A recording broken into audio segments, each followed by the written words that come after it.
So, Pokemon Center just released some news about doing early access. I'm not 100% sure what all is involved, but I'll talk about it anyway. Welcome back. My name's Brad. Back in the booth, aka my car. Pokemon Center just released some news there a little bit ago about doing an early access program. It kind of reads like they're almost going to do pre-orders in essence.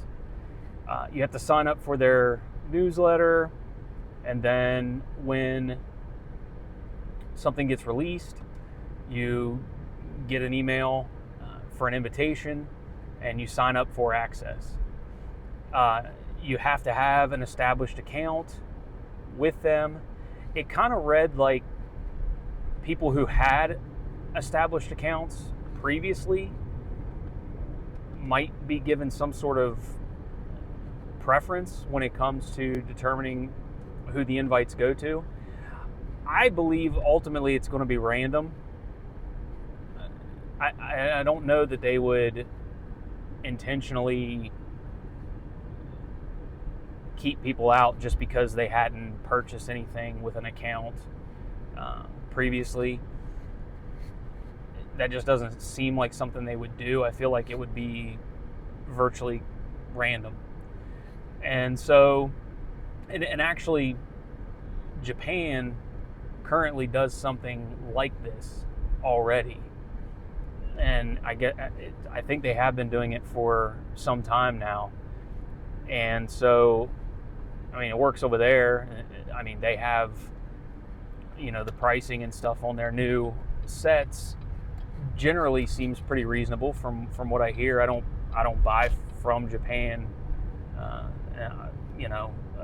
from Pokemon Center Japan or anything like that. I don't really buy a lot of Japanese, but seemingly it works okay. So I feel like it's going to be kind of a similar situation with maybe what they're trying to do here. And this probably also provides a little bit of explanation as to why the Chaos Rising set pre-orders have been delayed. Generally, they would have, the set I think is 42 days away or something from its intended release date. And so Pokemon Center would have done something on their website for pre-orders prior to now.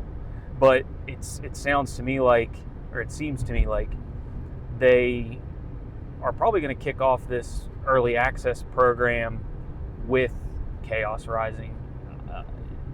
There's still time to get that put in place. And so it seems like with the delay and with the announcement today, that they would probably just go ahead and start with Chaos Rising.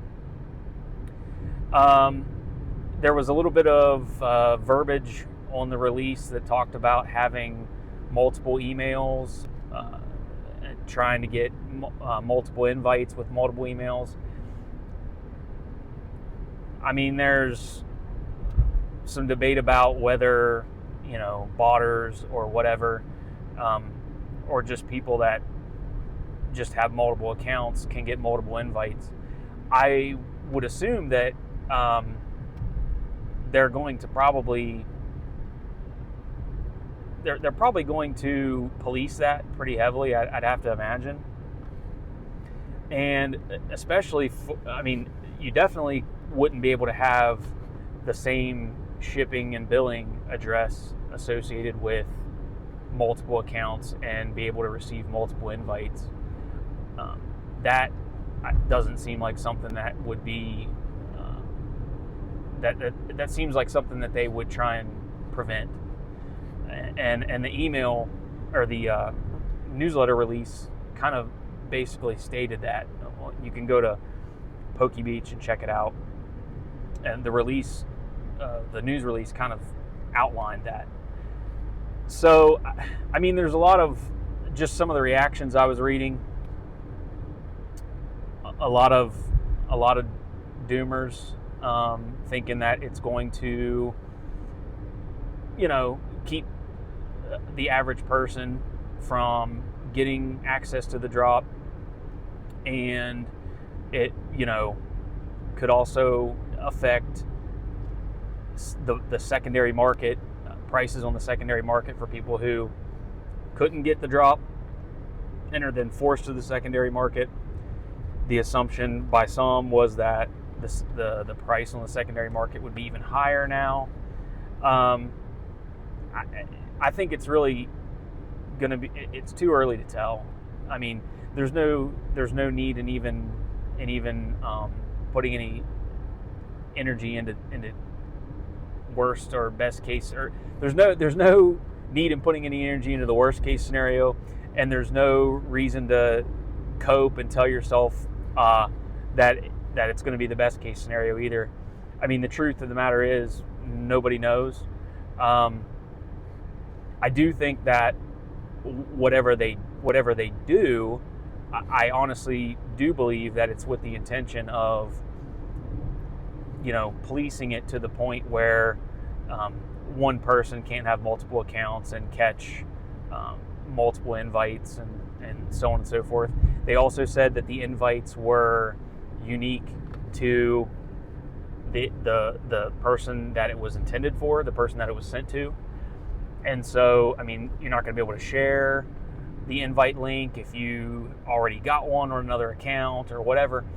And so, if they send out X number of invites and only not all of them accept and make a purchase, then they're just going to send out more invites to people that they hadn't already sent them to. And so, I feel like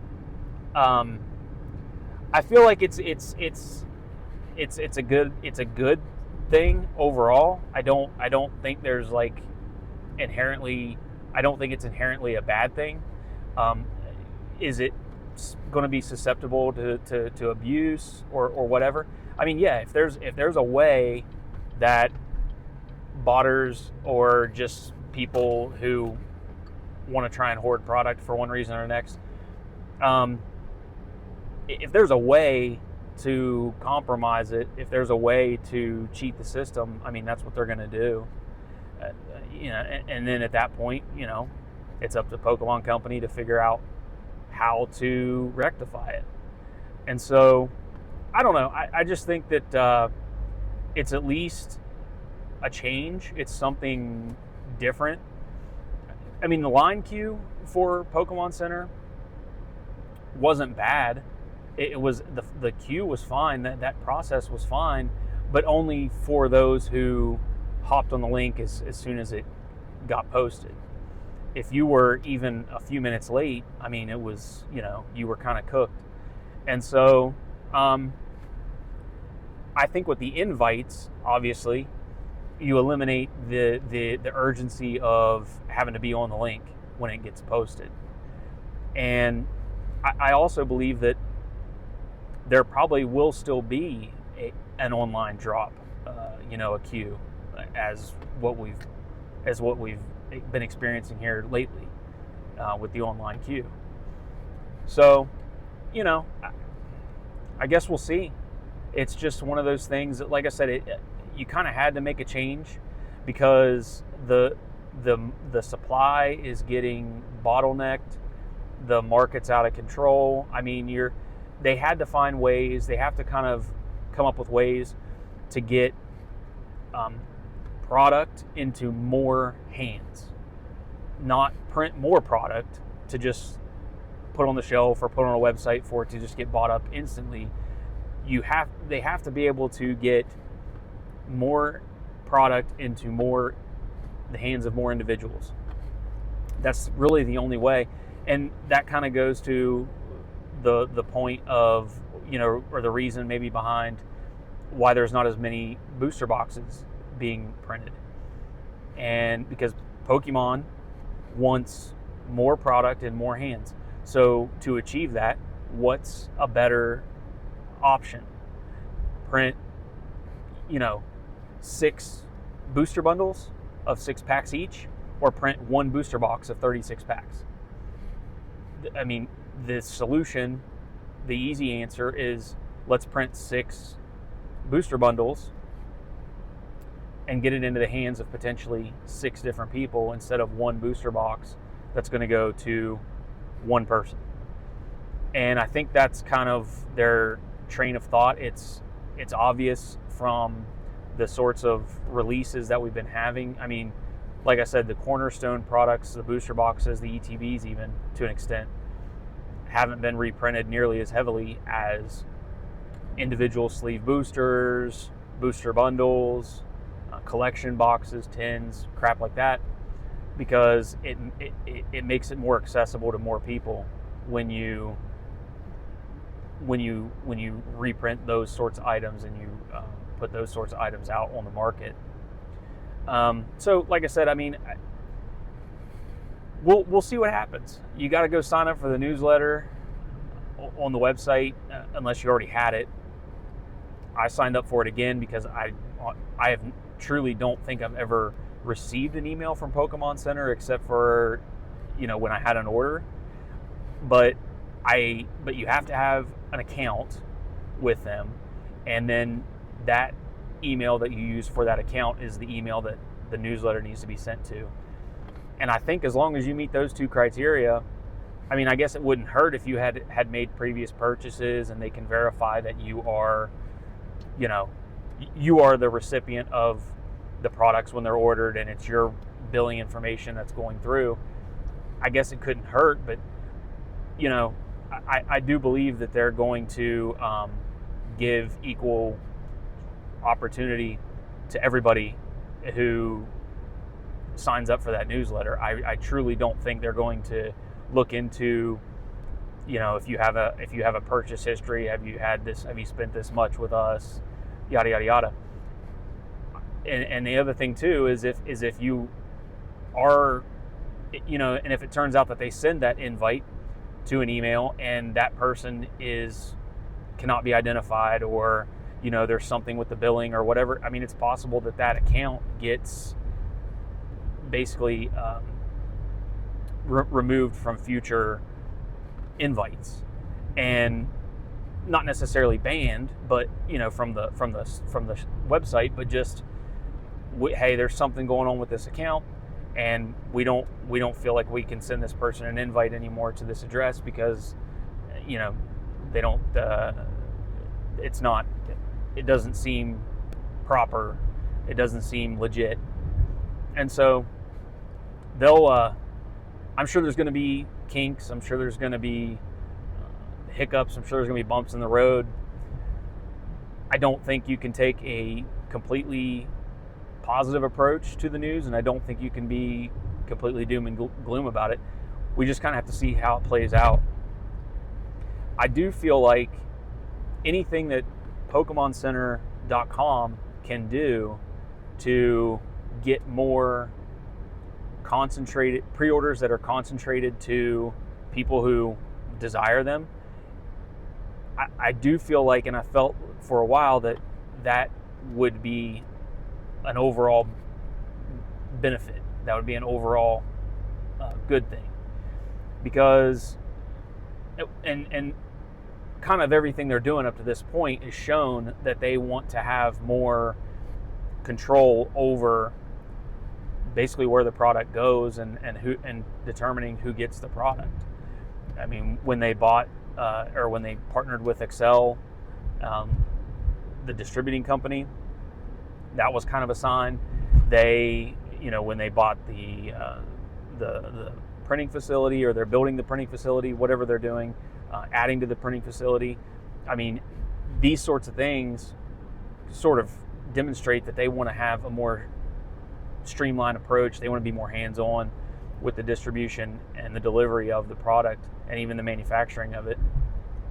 But I think if they could get more pre-orders, or just orders, and not even pre-orders, but just live orders, if they can concentrate more orders through the Pokemon Center website, I think that would be an overall benefit, because that site, and there people say that site has been, is the botters are going to get everything, or whatever, but it doesn't.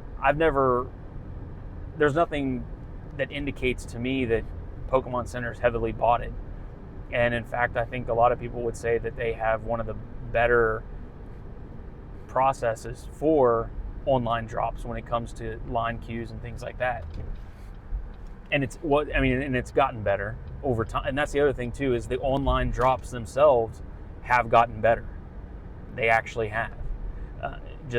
Within the last year, I feel like they get better, they go smoother. I mean, you're still going to have issues when there's that many people trying to access the site at once. There's going to be issues. And so, to that point, giving more exclusive invites, getting more pre-orders where there isn't a big log jam of people trying to access the site all at once, you'd have to think that would make it a smoother process in general. So, like I said, that's kind of my position on it. I just want to see what happens. I don't want to have too much of an opinion one way or the other. I'm just going to kind of wait and see what happens. And then as far as the market price, I mean, it's just going to do what it's going to do. If for some reason it turns out that fewer people are getting these early access pre-orders or whatever you want to call them, and the market price goes up, well then, that's where you have to adapt and determine, okay, is this something I want to buy into at this market price, or do I need to look elsewhere? And I mean, my opinion about market price, especially immediately after release, is I'm not going to pay that generally. But I mean, the way things are looking now, that could change. It just depends. And I watched a video today, and it's something I want to talk about down the road. But basically, the market price is what it is because the demand is there. I mean, that's like a very obvious thing to say, but it's, I guess, the bigger point to that is it's not really being manipulated as a lot of people want to say it is or whatever. It's the price is what the price is because it's in demand, and yeah, I mean, the supply is not there. That's one thing, but also too, as we've talked about before, more of this stuff's getting bought, more of this stuff's getting ripped every single day, all around the world, and that's what's contributing to the current situation. And so any sorts of changes or tweaks we can do, or the Pokemon Company can do in the meantime, to just anything to sort of alleviate that, I think is an overall net positive. And I guarantee you, if it doesn't work, they're gonna change it, and they're gonna discontinue it, or they're going to, drop back and punt, whatever. But I do think they're all on the right track, and I honestly believe the more orders they can funnel through directly to PokemonCenter.com, I think that's an overall net positive, like I've said.